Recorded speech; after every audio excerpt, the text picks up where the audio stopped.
Bonjour à tous, c'est Paul Dam pour vous présenter aujourd'hui la suite de ce nouveau concept qui n'a pas eu l'air de trop vous déplaire. Il y a eu quelques vues, c'est suffisant pour moi. Maintenant, comme ça doit partir en sucette, pensons à une problématique qui va faire que ça partira forcément en sucette. Par exemple, le droit de fumer du cannabis, par exemple. Tout d'abord, on peut estimer qu'il y a deux types de substances qui sont particulièrement représentées dans le cannabis, à savoir le THC et le CBD, cannabidiol et tétrahydrocannabinol. Donc de là, on peut se demander, oui, mais dans ce cas, ton, ton cannabis, il sera comment? Donc le CBD, eh bien, il pourrait avoir des utilités médicales, tandis que le THC aussi. Mais peut-être plus le CBD, puisque le THC a une dimension un peu récréative. Donc de là, on peut dire que le THC pourrait être considéré comme un stupéfiant. Et de là, le stupéfiant, si vous en prenez, vous devenez hors la loi. Et dans ce cas, si vous devenez hors la loi, qu'est-ce qui vous empêche de passer à l'étape supérieure? Qu'est-ce qui vous empêche de dévaliser un commerce? Qu'est-ce qui vous empêche de voler autrui?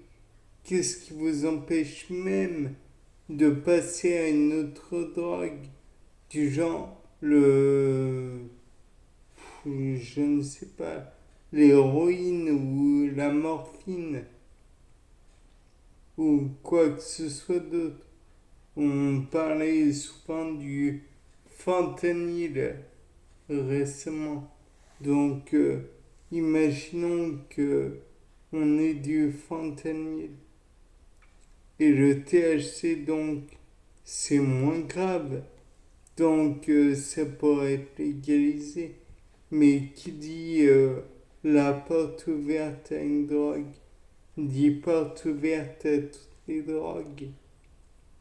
Comme par exemple l'alcool, dans un certain sens, c'est de la drogue. Ah oui, mais dans tous les cas de figure, c'est déjà légalisé. Donc, ça, on laisse tomber. C'est pas un bon exemple. Mais ce qui est possible, c'est qu'on se mette à fumer d'autres cannabinacées, comme du houblon. Et le houblon, c'est un cannabinacé qui est présent dans la bière. Donc en fait, on va fumer peut-être l'épice de la bière. Ou alors on va se faire des rails de bière. On va la faire bouillir dans une casserole et on va en humer la vapeur pour finalement pas beaucoup d'utilité en fait. Mais ça peut toujours aller dans le cerveau.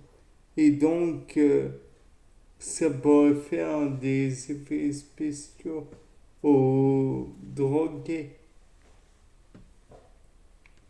Mais il y a une autre possibilité aussi.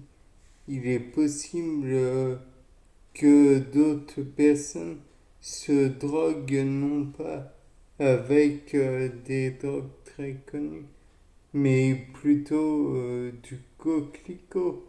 Après tout, le coquelicot, tel qu'on le connaît, c'est une fleur rouge toute mignonne qui pousse au bord des routes et dans les terrains incultes.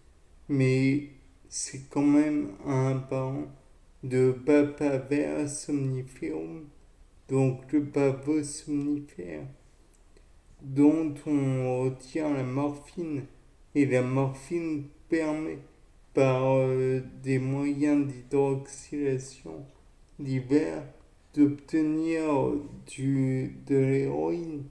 Donc peut-être que en plongeant le coquelicot dans de la soude, alors on obtiendrait un genre d'héroïne très légère néanmoins, puisqu'il n'y a pas beaucoup de morphine dedans.